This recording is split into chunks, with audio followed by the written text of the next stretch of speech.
A very good morning, dear students. This is Paramjeet, and we are discussing chapter number 6, that is the staffing.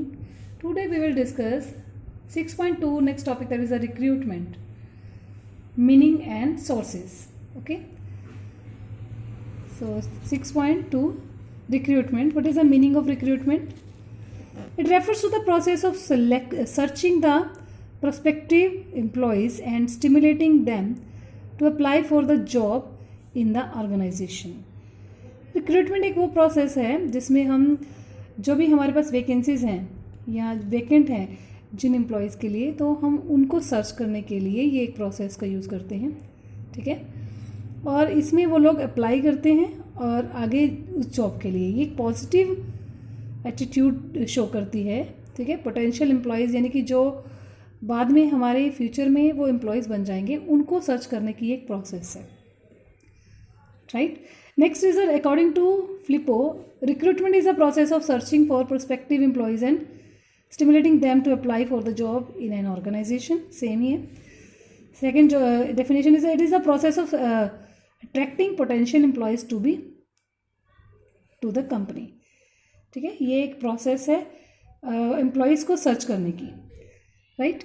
Next topic is the process of recruitment of employees. First is the requisition of employees.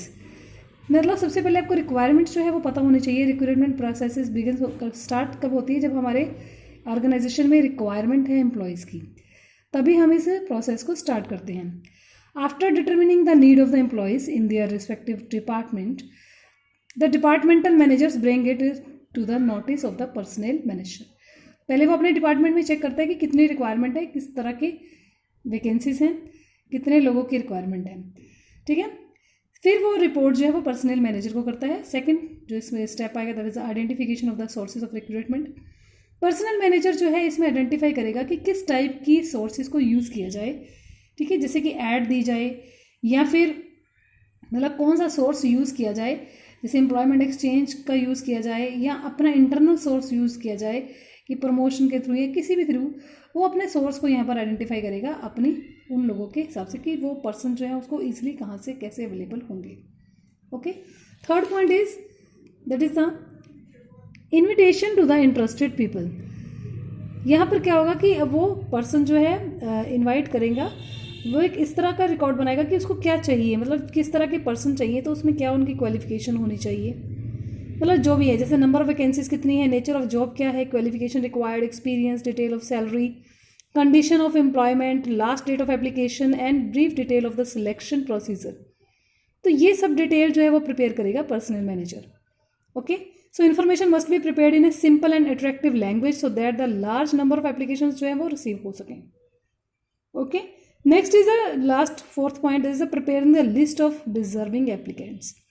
अब आपके पास बहुत सारी application आ जाती हैं, तो उसमें क्या होगा कि पर्सनल मैनेजर क्या करेगा, इसको 2 कैटेगरीज में 2 पार्ट्स में डिवाइड करेगा. एक पार्ट वो होगा जिसमें कि वो पर्सन होंगे जो उस क्वालिफिकेशन के अकॉर्डिंगली जो है वो डिजर्व कर रहे हैं, जिन्होंने वो पूरी फुलफिल कर दी हैं सारी कंडीशंस. सेकंड पार्ट वो होगा कंसिस्ट जो those applicants which do not fulfil all the requisite qualification. So जो लिस्ट जो है वो रेडी हो जाएगी. List of those applicants who possesses the requisite qualification is prepared. Such eligible applicants alone are included in the selection process. Okay. अब यही लोग आगे सिलेक्शन प्रोसेस में जाएंगे. Next topic is the sources of recruitment of employees. तो आपको मैं बता दूं सोर्सेज क्या होते हैं. सोर्सेज होता है identification of the sources of recruitment. हमने जिस तरीके से हमने अपने पर्सनल्स को या अपने जो एम्प्लॉयज़ हैं उनको सर्च करना है, that is the sources. It is very important step to as the success of the whole process of recruitment depends on it.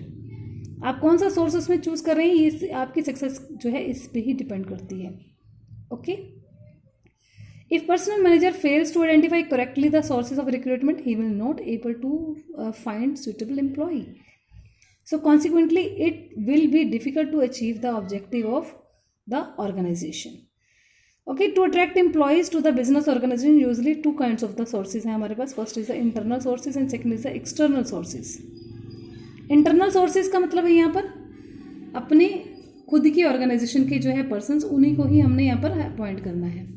तो in case of internal sources vacant post जो है are filled with the employees available within the organisation. जो हमारी organisation में ही लोग हैं उन्हीं से ही हम यहाँ पर ये फिल करेंगे। तो first point is a transfer. It involve shifting of an employee from one job to another, one department to another, या फिर one shift to another without a substantive change in the responsibilities and status of the employee. यहाँ पर change हो जाएगा उसका, ठीक है, internal sources में। फर्स्ट पॉइंट है आपका ट्रांसफर। सेकेंड वन इसमें है promotion. Promotion is the process by which N employ working at the lower rank is appointed to the upper rank.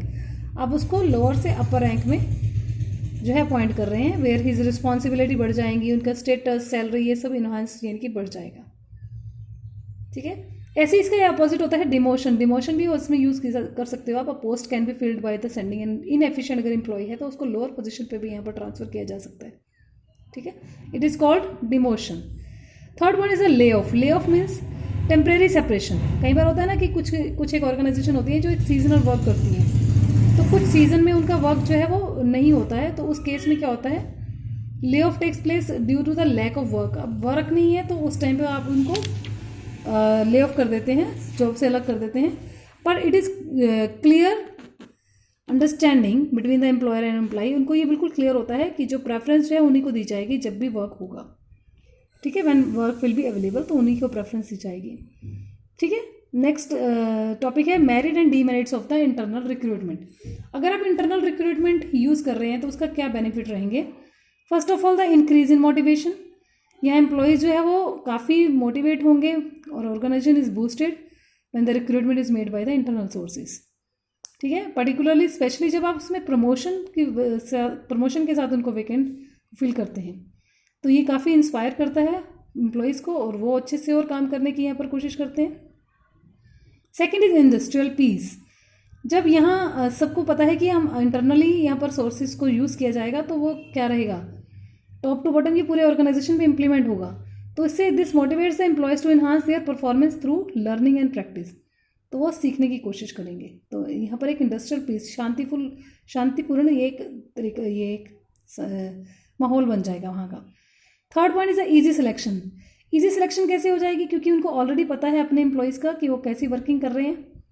So as such their selection for the higher post involves no risk. कोई risk भी नहीं है, उनको पता है कि कोई कौन सा पर्सन कैसे, उनको बिहेवियर का सबका पता है। No need of induction. Induction means यहाँ पर है कि acquaint the employees with their job. अब उनको यहाँ पर अपनी एंट्री कराने की ज़रूरत नहीं है अगर हम यहाँ पर, क्योंकि हम उनको ऑलरेडी जानते हैं, उनका सारा परफॉर्मा हमारे पास ऑलरेडी है, तो यहाँ कहीं पर भी उनको नीड नहीं है यहाँ पर इंडक्शन की। Next is the adjustment of the surplus employees. कई बार ऐसा होता है कि एक डिपार्टमेंट में बहुत ज़्यादा एम्प्लॉयज़ हैं या उसमें कुछ सरप्लस है, 2-3 एम्प्लॉयज़ एक्स्ट्रा हैं, और दूसरे डिपार्टमेंट में वहाँ पर डेफिशिएंसी यानी कि कम है या शॉर्टेज है, तो हम सरप्लस वाले पर्सनस को उस डिपार्टमेंट में शिफ्ट कर सकते हैं यहाँ पर। Next point is economical source. यहाँ इंटरनली आपको क्या होगा कि कोई भी खर्चा नहीं है, इकोनॉमिकल सोर्स है ये आपका। इसमें कहीं पर भी कोई सोर्स, आपको कोई टाइम वेस्टेज नहीं है, पैसे की वेस्टेज नहीं है। So that's why this is the economical source. Next topic is the demerits यानी कि लिमिटेशंस। लिमिटेशंस क्या हैं अगर आप इंटरनल सोर्सेज को यूज़ कर रहे हैं। First one is the stops the entry of young blood. अगर आप अपने इंटरनल लोगों को ही यहाँ पर प्रेफरेंस दे रहे हैं तो इससे क्या होगा, टेक्निकली जो इंटेलिजेंट लोग हैं या जो अभी रिसेंट आपकी यंग पीपल हैं उनको चांस नहीं मिलेगा आपकी कंपनी में वर्क करने का। So consequently old people run the organisation with the help of their outdated ideas. उनके पुराने आइडियाज़ के साथ ही वो ऑर्गेनाइजेशन को चलाएंगे, तो ये इसका न्यू आइडियाज़ जो हैं वो यहाँ पर डेवलप नहीं हो पाएंगे। Second is employees become lethargic. ये होता है मतलब लेजीपन, मतलब सुस्त होना।